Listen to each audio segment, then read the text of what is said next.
Subscribe करिए hi-fi study channel को, bell icon को प्रेस कीजिए लेटेस्ट वीडियो अपडेट सबसे पहले पाने के लिए।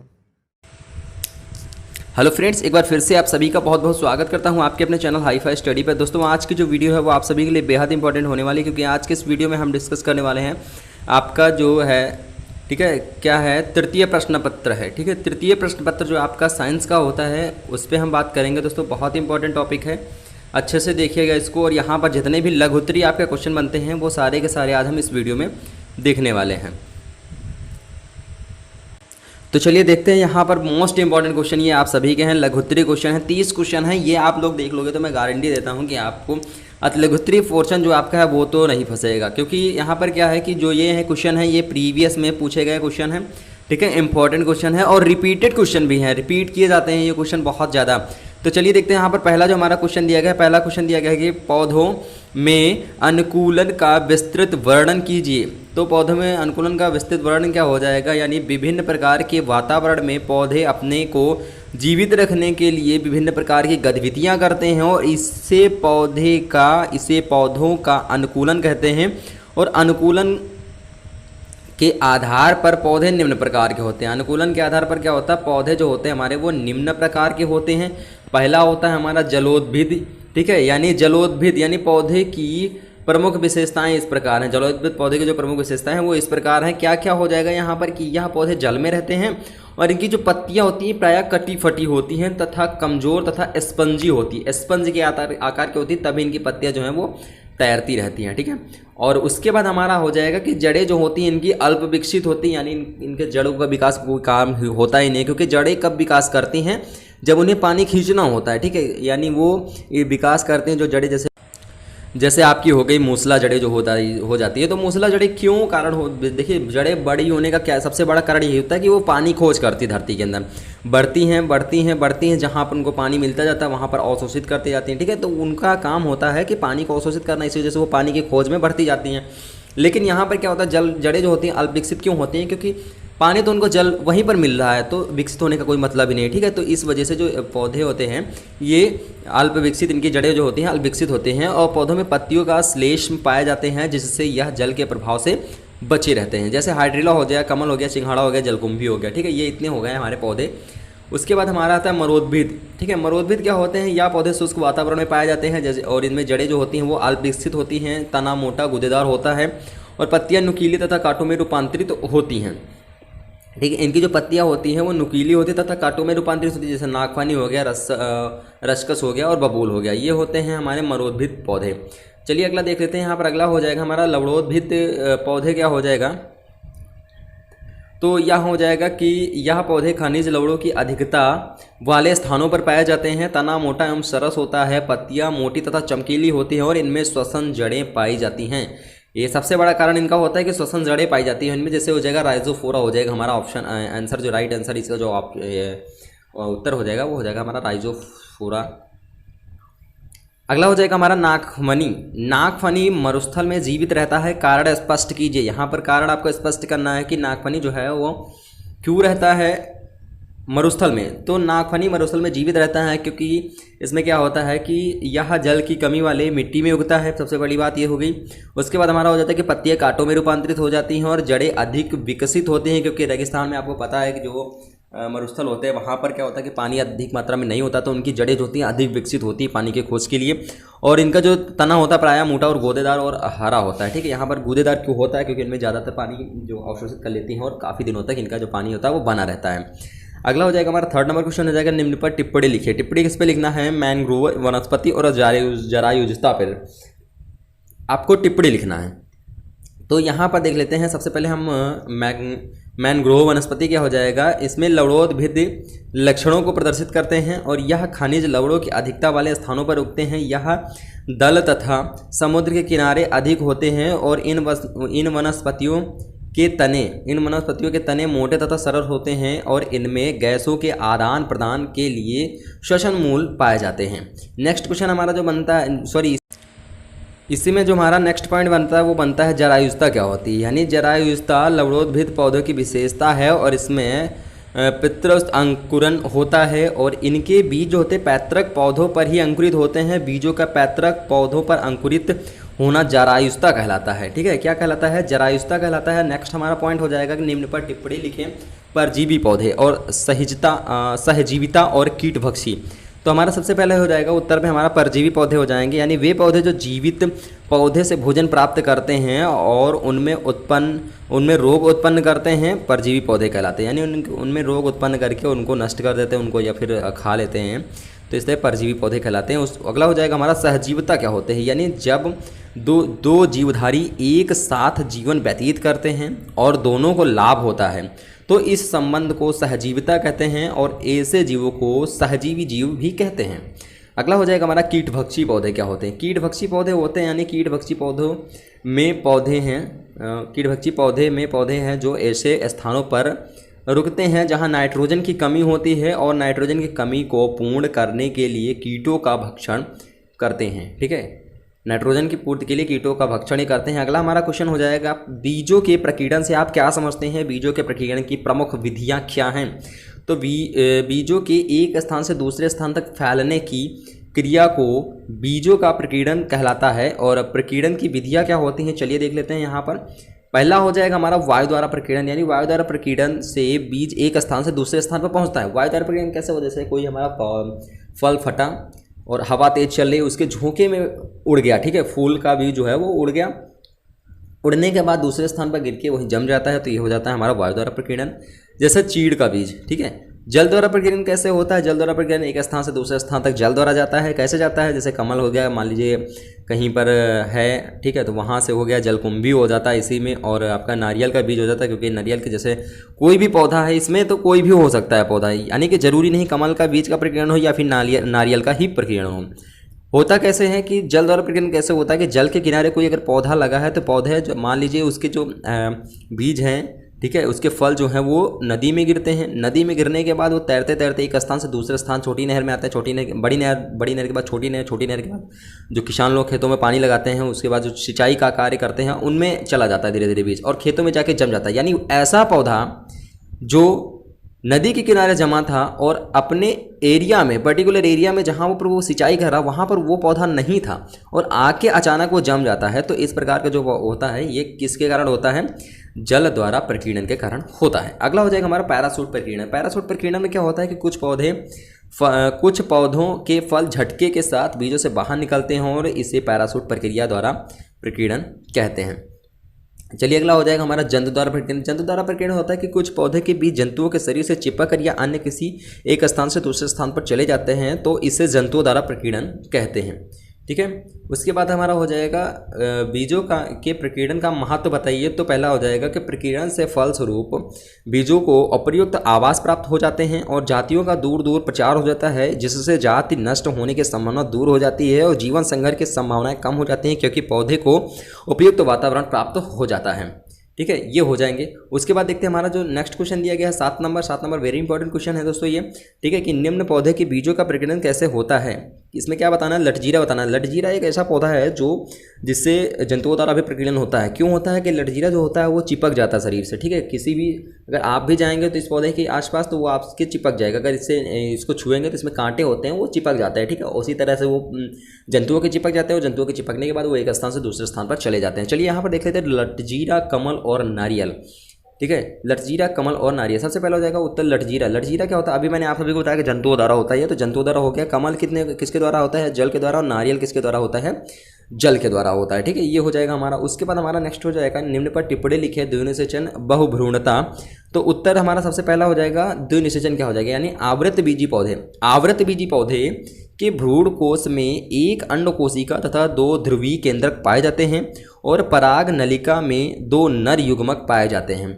बहुभ्रूणता क्या हो जाएगा हमारा कि जब एक बीज में एक से अधिक भ्रूण पाए जाते हैं तो इसे बहुभ्रूणता कहते हैं। ठीक है, उसके बाद हमारा अगला हो जाएगा कि परागकण क्या है और यह कितने प्रकार का होता है। तो परागकण वह प्रक्रिया है जिसमें पुष्प के परागकण पुष्प से स्टिग्मा तक पहुंचता है, और परागकण प्रक्रिया जो होती है 2 प्रकार का होता है। ठीक है, 2 प्रकार का होता है। कौन कौन सा हो जाएगा? स्वपरागण हो जाएगा, एक हमारा हो जाएगा परपरागण। ठीक है, स्वपरागण हो जाएगा और एक हो जाएगा हमारा परपरागण। पहला हो जाएगा हमारा स्वपरागण। क्या होता है? यानी वह प्रक्रिया जिसमें एक पुष्प के परागकण उसी पुष्प के स्टिग्मा तक पहुंचता है। ठीक है, और स्वपरागण कहलाते हैं। परपरागण क्या होता है? वह प्रक्रिया जिसमें एक पुष्प के परागकण दूसरे पुष्प के स्टिग्मा तक पहुंचता है, परपरागण कहलाता है। ठीक है, ये हो जाएंगे हमारे स्वपरागण और परपरागण। इसको आप लोग अच्छे से रख लीजिएगा, आपने छोटे क्लासों में भी ये पढ़ा होगा। नेक्स्ट क्वेश्चन हमारा बनता है, उससे पहले मैं आपको बता दूं कि ये पीडीएफ आपको टेलीग्राम पे प्रोवाइड हो जाएगी। टेलीग्राम पे जैसे ही ये आप वीडियो देखते हैं उसके बाद जस्ट ही आप टेलीग्राम पे जाएंगे तो वहाँ पर ये पीडीएफ आपको प्रोवाइड हो जाएगी और यहाँ से जाके आप लोग पीडीएफ को डाउनलोड कर सकते हैं। लिंक टेलीग्राम का डिस्क्रिप्शन में दिया गया, या फिर आप डायरेक्ट जाकर सर्च करते हैं हाई फाई स्टडी 94, वहाँ पर आप ज्वाइन होकर तुरंत पीडीएफ ये प्रोवाइड कर सकते हैं, ले सकते हैं, बिल्कुल भी फ्री। अगला हो जाएगा हमारा जाइलम क्या है। तो ठीक है, जाइलम तथा फ्लोएम के मुख्य कार्य बताइए। तो जाइलम क्या होता है? जाइलम एक जटिल ऊतक है। ठीक है, जाइलम एक जटिल ऊतक है और जाइलम जल तथा खनिज लवणों का संवहन करने का कार्य करता है। जो जाइलम होता है वो जल तथा खनिज लवणों का संवहन करने का काम होता है। जाइलम हमेशा जड़। और उसके बाद फ्लोएम क्या होता है? यानी फ्लोएम पत्तियों द्वारा बनाए गए भोजन को पौधे के विभिन्न भागों तक पहुंचाता है और जाइलम तथा फ्लोएम को संयुक्त रूप से संवहन मंडल कहते हैं। नेक्स्ट हो जाएगा हमारा क्वेश्चन हो जाएगा, वेरी इंपॉर्टेंट क्वेश्चन हो जाएगा, निषेचन क्या है। ठीक है, इंपॉर्टेंट क्वेश्चन, निषेचन क्या है? तो वह प्रक्रिया जिसमें शुक्राणुओं तथा अंडाणुओं मिलते हैं, शुक्राणु तथा अंडाणु मिलते हैं, निषेचन कहलाता है। निषेचन के फलस्वरूप जाइगोट का निर्माण होता है और जाइगोट में भ्रूण का निर्माण होता है, भ्रूण से नए जीव का निर्माण होता है। ये होती है निषेचन की प्रक्रिया। निषेचन क्या होता है? ये हो जाएगा। उसके बाद हमारा हो जाएगा किण्वन। किण्वन क्या है? किण्वन तथा अनाक्षी श्वसन में अंतर बताइए। तो किण्वन सबसे पहले देख लेते हैं। किण्वन प्रक्रिया जो ऑक्सीजन की उपस्थिति में होता है तथा ग्लूकोज का अपूर्ण ऑक्सीकरण होता है जिसके फलस्वरूप एथिल अल्कोहल का निर्माण होता है। किण्वन की अभिक्रिया जीवित कोशिका के बाहर होता है। किण्वन की प्रक्रिया होती है वो जाइमेज एंजाइम, वेरी इंपॉर्टेंट है, इसको रट ही लीजिएगा, जाइमेज एंजाइम की उपस्थिति में होता है। और जो हमारा जाइमेज एंजाइम होता है, ठीक है, जाइमेज एंजाइम क्या होता है? ईस्ट। ठीक है, जाइमेज एंजाइम जो होता है ईस्ट कोशिका में पाया जाता है। ठीक है, चलिए देख लेते हैं अगला यहाँ पर क्वेश्चन देख लेते हैं, वेरी इंपॉर्टेंट क्वेश्चन है। क्वेश्चन दोस्तों हमारा ये बनता है कि इसमें अंतर क्या होता है। अब इसमें अंतर की बात भी कही गई थी तो अंतर भी देख लेते हैं। यानी किण्वन प्रक्रिया जीवित कोशिकाओं के बाहर होता है जबकि अनाक्षी श्वसन जीवित कोशिका में होता है। ठीक है, अगला हमारा क्वेश्चन हो जाएगा कि प्रकाश संश्लेषण क्या है। तो वह प्रक्रिया जिसके द्वारा हरे पौधे अपना भोजन बनाते हैं प्रकाश संश्लेषण कहलाता है। प्रकाश संश्लेषण की क्रिया हरे भरे पौधों में या हरे पेड़ पौधे वातावरण से कार्बन डाइऑक्साइड तथा भूमि से जल प्राप्त कर सूर्य के प्रकाश में क्लोरोफिल की उपस्थिति में अपना भोजन ग्लूकोज के रूप में बनाते हैं तथा ऑक्सीजन गैस निकालते हैं। ठीक है, अगला हो जाएगा हमारा श्वसन क्या है। श्वसन क्या है? वह प्रक्रिया जिसके फलस्वरूप ग्लूकोज का पूर्ण ऑक्सीकरण होता है और साथ ही साथ ऊर्जा उत्पन्न होता है, श्वसन कहलाता है। ठीक है, क्या कहलाता है? श्वसन कहलाता है। नेक्स्ट हमारा हो जाएगा मापन तथा मात्रक से आप क्या समझते हैं और मात्रकों की मानक अंतरराष्ट्रीय प्रणाली को समझाइए। तो यहाँ पर हो जाएगा किसी अज्ञात राशि की दूसरी ज्ञात स्थिर मात्रक राशि के साथ तुलना करने की क्रिया को मापन कहते हैं। किसी भौतिक राशि का मात्रक निश्चित करने के लिए इस राशि का एक नियत परिणाम को मानक मान लिया जाता है। ठीक है, मानक मान लिया जाता है तथा इस परिणाम की संख्या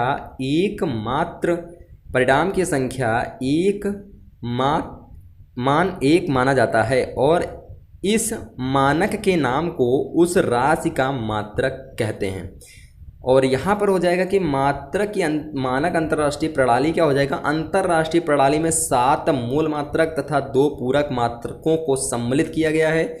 मात्रकों की मानक अंतर्राष्ट्रीय प्रणाली के अनुसार निश्चित मूल राशियाँ तथा उसके मात्रक निम्नवत हैं। ठीक है, क्या हैं? सबसे पहला हो जाएगा हमारा क्रम संख्या, राशि और मात्रक। लंबाई का क्या हो जाएगा? मीटर मात्रक हो जाएगा, द्रव्यमान का किलोग्राम, समय का सेकंड, ताप का केल्विन, विद्युत धारा का एम्पियर, ज्योति तीव्रता का कैंडेला और आणविक मात्रा का हो जाएगा मोल। ठीक है, ये तो आपको बचपन से पढ़ते होंगे, क्लास 8 से हम लोग पढ़ते आते हैं तो अच्छे से याद होता है हमको। ठीक है, रटा हुआ है मुझे भी और आपको भी रटा हुआ होगा। अगला यहाँ पर हो जाएगा कि गति क्या है, न्यूटन के गति विषयक नियम का वर्णन कीजिए।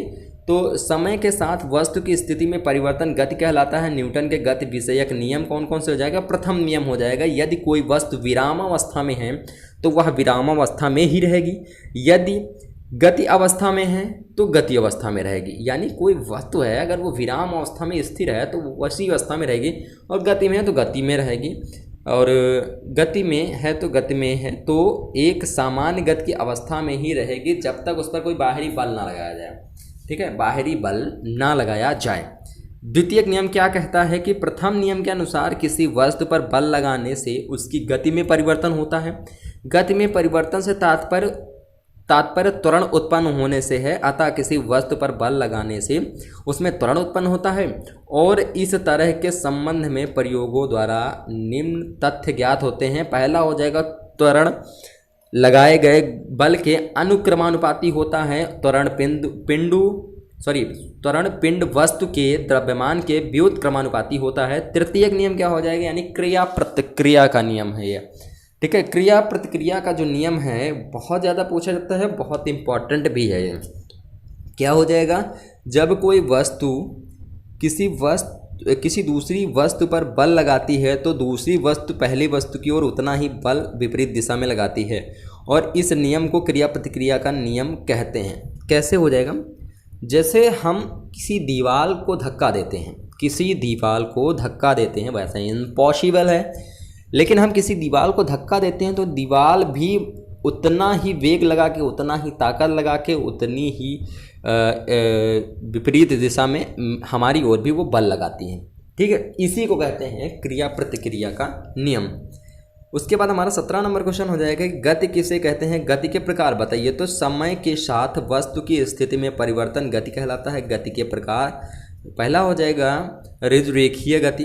ऋजुरेखीय गति क्या होता है कि जब कोई वस्तु किसी ऋजुरेखीय मार्ग पर एक दिशा में गति करती है तो उसकी गति ऋजुरेखीय गति कहलाती है। ठीक है, ऋजुरेखीय गति कहलाती है। उदाहरण से हो जाएगा ऊपर से नीचे की ओर गिरती हुई वस्तु की स्वतंत्र गति और सीधी पटरी पर रेलवे की गति।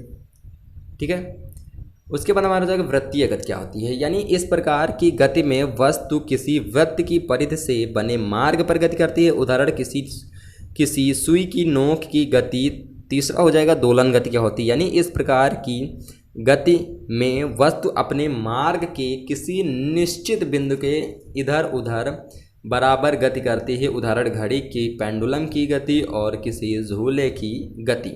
ये हो जाएगा। नेक्स्ट हमारा क्वेश्चन बनता है कि द्रव्य क्या है? द्रव्य की कितनी अवस्थाएं हैं समझाइए। तो द्रव्य उसे कहते हैं जो स्थान घेरता है, जिसमें भार होता है। द्रव्य जो होता है विश्व का वह अवयव है जो स्थान घेरता है, जिसमें जड़त्व अथवा द्रव्यमान होता है तथा जिसमें गुरुत्वाकर्षण उत्पन्न करने का गुण होता है। द्रव्य की अवस्थाएं कितनी होती है? 3 अवस्थाएं होती हैं। कौन कौन सी? ठोस, द्रव और गैस। ठीक है, ठोस द्रव गैस के बारे में बताने की ज़रूरत नहीं है, ये तो आप अच्छी तरह से जानते भी हैं। ठोस क्या होता है, द्रव क्या होता है, गैस क्या होता है। नेक्स्ट हम अपना देख लेते हैं 19 नंबर क्वेश्चन क्या होता है? यौगिक। यौगिक ऐसा शुद्ध पदार्थ है जो द्रव्यमान के अनुसार 2 या 2 से अधिक तत्वों के एक निश्चित अनुपात में रासायनिक संयोग से बना होता है। आधुनिक संकल्पना के अनुसार यौगिक कैसा शुद्ध, यहाँ पर यौगिक होना चाहिए। ठीक है, अनुसार यौगिक कैसा शुद्ध पदार्थ है जिसमें 2 या 2 से अधिक विभिन्न परमाणु क्रमांक आँखों के परमाणुओं की संख्या के एक निश्चित अनुपात में परस्पर रासायनिक संयोग द्वारा अणु बनती है। अगला हो जाएगा मिश्रण क्या है। ठीक है, या कितने प्रकार का होता है मिश्रण?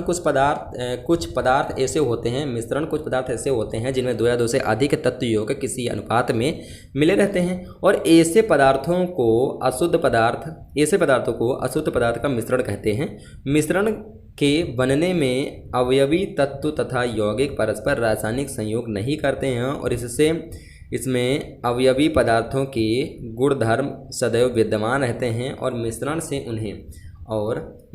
से उन्हें सरल यांत्रिक विधियों द्वारा पृथक किया जा सकता है। ठीक है, उसके बाद यहाँ पर हो जाएगा अतः जब 2 या 2 से अधिक तत्वों अथवा यौगिकों को बिना किसी निश्चित अनुपात के मिलाया जाता है, बिना किसी निश्चित अनुपात के मिलाया जाता है और किसी नई वस्तु का निर्माण नहीं होता है, तो ऐसे पदार्थों का जो मिश्रण होता है, ऐसे पदार्थों को मिश्रण कहते हैं। और इनमें अवयवी पदार्थों के गुण विद्यमान रहते हैं और इन्हें भौतिक विधियों द्वारा पृथक किया जा सकता है। ये तो आपको कंफर्म ही होगा कि मिश्रण कितने प्रकार के होते हैं। मिश्रण 2 प्रकार के होते हैं, सामांगी और विषमांगी। ये तो बताने की जरूरत है नहीं, अच्छे से आपको पता है। अगला हो जाएगा विलयन क्या है। विलयन कितने प्रकार का होता है, तो विलयन हमेशा तो 2 या 2 से अधिक पदार्थों के ऐसे सामांगी मिश्रण को जिनका कोई निश्चित संगठन नहीं होता है, अर्थात पदार्थ की मात्राओं का कोई निश्चित अनुपात नहीं होता है, विलयन कहलाते हैं। विलयनों के प्रकार 2 प्रकार के होते हैं, संतृप्त और असंतृप्त। बहुत आसान है, इसको पढ़ लीजिएगा, अच्छे से पता होगा, बहुत छोटी क्लास से हम लोग पढ़ते आए हैं। अगला हो जाएगा हमारा 22 नंबर कि पुष्प का निर्माण किससे होता है, पुष्प के कितने भाग होते हैं। पुष्प का निर्माण पत्तियों के रूपांतरण से होता है और पुष्प से फल का निर्माण होता है। ठीक है, पुष्प के भाग कौन कौन से, वाह्य दल, दलपुंज, स्त्रीकेसर, पुंकेसर। ठीक है, ये भी मैंने अच्छे से पढ़ाया है प्रैक्टिकली, अच्छे से पढ़ लीजिएगा। टेलीग्राम वहाँ पे जाइए आप लोग, डिस्क्रिप्शन बॉक्स में, वहाँ पर साइंस में जाइए और पुष्पों के भाग वाला वीडियो आप लोग देख लीजिए, टाइटल में लिखा होगा, थंबनेल में लिखा होगा पुष्पों के भाग। ठीक है, वो पढ़ लीजिएगा, बहुत अच्छे तरीके से मैंने बताया है, अच्छे से समझ जाएंगे। और अच्छे से जब समझ जाएंगे, दिमाग में एक बार फिट हो गया ना, तो कभी भी वो निकलेगा नहीं। चलिए अगला देख लेते हैं। यहाँ पर अगला हमारा बनता है कि पत्तियों का प्रमुख कार्य बताइए। तो पत्तियों के विभिन्न भागों में से एक भाग पत्ती होती है, यह भाग वायवीय होता है और पत्तियों का प्रमुख कारण निम्न है। पत्तियाँ पुष्पों का निर्माण करती हैं और पत्तियों का रंग क्लोरोफिल के कारण हरा होता है। ठीक है, पत्तियों का जो रंग होता है क्लोरोफिल के कारण हरा होता है और इनका क्लोरोफिल जो होता है सूर्य के प्रकाश को ग्रहण कर प्रकाश संश्लेषण द्वारा भोजन निर्माण में मदद करता है। पत्तियों को पौधों का रसोई घर कहते हैं और पौधों के भोजन को मंड कहते हैं। ठीक है, पौधों के भोजन को क्या कहते हैं, मंड कहते हैं। अगला हमारा क्वेश्चन हो जाएगा उभयचर किसे कहते हैं। तो वे प्राणी जो जल तथा स्थल दोनों पर निवास करते हैं वह उभयचर कहलाते हैं। ठीक है, तो जैसे हो जाएगा यहाँ पर मेढक हो जाएगा, कछुआ हो जाएगा। ठीक है, क्या होता है, जल और स्थल दोनों में पाए जाते हैं। अगला यहाँ पर क्वेश्चन हो जाएगा हमारे शरीर के ज्ञानेंद्रियों के नाम बताइए और उनके कार्य बताइए। तो आँख, कान, नाक, जीभ और त्वचा, ये हो जाएंगे ज्ञानेंद्रियाँ। ठीक है, इनके काम क्या होते हैं। आँख क्या होता है, किसी वस्तु को देखने के लिए। कान विभिन्न प्रकार ध्वनियों से सुना जा सकता है। नाक विभिन्न प्रकार को सुगंध है जाना जाता है। जीभ से स्वाद जाना जाता है और त्वचा से क्या होता है, संवेदना ग्रहण किया जाता है। ठीक है, ये तो पता ही आपको। अगला हो जाएगा हमारा चुंबकीय बल पर टिप्पणी लिखे। तो चुंबकीय बल लोहे की छोटे छोटे कीलें तथा एक दंड चुंबक लें, कीलों को मेज पर ऊपर रखें, चुंबक के पास तक ले जाएं। आप क्या देखते हैं, देखते ये हैं कि जो चुंबक है लोहे की कील को अपनी ओर खींच लेता है। चुंबक द्वारा कीलों पर लगाया गया बल क्या होता है, चुंबकीय बल कहलाता है। और किसी चुंबक द्वारा किसी अन्य चुंबक तथा चुंबकीय पदार्थों पर लगाया गया बल चुंबकीय बल कहलाता है। अगला यहाँ पर क्वेश्चन बनता है कि घर्षण बल क्या होता है, घर्षण से हानि लाभ क्या होता है। तो इसको मैं आपको बेसिकली ऐसे बता दे रहा हूँ, घर्षण बल क्या होता है। घर्षण हमेशा वह होता है जो 2 संपर्क तलों के बीच आता है। ठीक है, 2 संपर्क तलों के बीच अगर गाड़ियाँ चल रही हैं सड़क पे, रोड पे गाड़ियाँ चल रही हैं, तो किसके कारण, घर्षण बल के कारण चल रही। और उनका घर्षण बल कहाँ रखता है, रोड और उनके जो पहिए होते हैं, टायर होते हैं, उनके बीच घर्षण बल उत्पन्न होता है, जिसके कारण चलना संभव होता है। हम पृथ्वी पर कैसे चलते हैं, घर्षण बल के कारण चलते हैं। घर्षण बल क्या होता है कि हमारे पैरों और पृथ्वी के बीच एक बल लगता है, घर्षण बल। ठीक है, और घर्षण बल से क्या होता है कि जैसे घर से जो टायर घिसते हैं, ठीक है, टायर जो होते हैं चाहे वो आपकी बाइक हो, ठीक है, और 4 व्हीलर हो, किसी के भी अगर टायर घिसते हैं तो वो घर्षण बल के कारण घिसते हैं। और घर्षण बल आपके इंजन में भी होता है। ठीक है, इंजन में लगा होता है। और घर्षण बल हमेशा अब उस जगह पर, जैसे कोई इंजन है, ठीक है, मशीन है कोई, और वहाँ पर घर्षण बल के कारण वो चल रही है, तो घर्षण बल को हम कब कम कर सकते हैं, उसमें स्नेहक तेल या ग्रीस लगा के हम घर्षण बल को क्या करते हैं, कम कर सकते हैं। ठीक है, तो ये हो जाएगा हमारा घर्षण बल। पेंसिल कागज़, जो पेंसिल होता है उससे कागज़ पर लिखना ही संभव हो जाता है घर्षण बल के कारण ही। ठीक है, और घर्षण बल से हानि लाभ क्या होते हैं, टायर घिस जाते हैं और जूते घिस जाते हैं। ठीक है, और मशीनों के कलपुर्जे टूट जाते हैं। अगर घर्षण बल के बीच स्नेहक तेल नहीं लगा होगा तो मशीनें के कलपुर्जे टूट जाएंगे। ये होता है सब। ठीक है, घर्षण बल।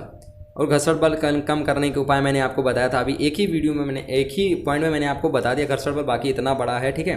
ये सब इसमें यही बताया गया है कि आप कलपुर्जों में स्नेहक तेल ये सभी लगा सकते हैं, ठीक है। तो मैंने आपको कम करना भी बता दिया है अभी उसी पॉइंट में। उसके बाद आता है हमारा धारिता। धारिता किसे कहते हैं? जब कोई बर्तन द्रव से पूरा भर दिया जाता है तो उस द्रव से बर्तन के अंदर पूरा स्थान घिर जाता है। बर्तन का यही स्थान उसका भीतरी आयतन है जिसे उस बर्तन की धारिता कहते हैं। बर्तन की धारिता की माप लीटर में की जाती है। बर्तन की जो धारिता होती है उसकी माप हमेशा लीटर में की जाती है। अगला यहाँ पर क्वेश्चन बनता है, लास्ट क्वेश्चन दोस्तों ये आज का है, ठीक है। काफ़ी लंबी क्लास थी। द्रव्यमान का मापन एवं मापन के उपकरण को स्पष्ट कीजिए। तो आप जब भी अपने पिताजी या माँ के साथ अनाज, फल या सब्जी खरीदते हैं तो दुकानदार सामान को किस माप से देता है? आप प्रायः पाते हैं कि वह किलोग्राम, ग्राम में तौलकर सामान देता है। किसी वस्तु में पदार्थ का जितना परिमाण होता है वह उस वस्तु का द्रव्यमान कहलाता है। और एक समानता के लिए समस्त संसार के अंतर्राष्ट्रीय मानक प्रणाली का उपयोग किया जाता है। द्रव्यमान का मात्रक किलोग्राम होता है और यह संक्षेप में किस किग्रा से या फिर संक्षेप में किग्रा से व्यक्त करते हैं, ठीक है। संक्षेप में से क्या है? किलोग्राम किग्रा से व्यक्त करते हैं। तो दोस्तों ये थे आप सबकी मोस्ट इंपॉर्टेंट क्वेश्चन। वीडियो काफ़ी लंबी हो चुकी है, काफ़ी लंबी क्लास हो चुकी है। आशा करते हैं बहुत अच्छे समझ में आ गया होगा। PDF आपको टेलीग्राम पे प्रोवाइड हो जाएगी। वीडियो पसंद आए तो वीडियो को लाइक जरूर कर देना अपने दोस्तों के साथ, कुछ ज़्यादा से ज़्यादा शेयर किया। तब तक के लिए थैंक यू सो, जय हिंद, जय भारत। मिलते हैं फिर से नेक्स्ट वीडियो के साथ।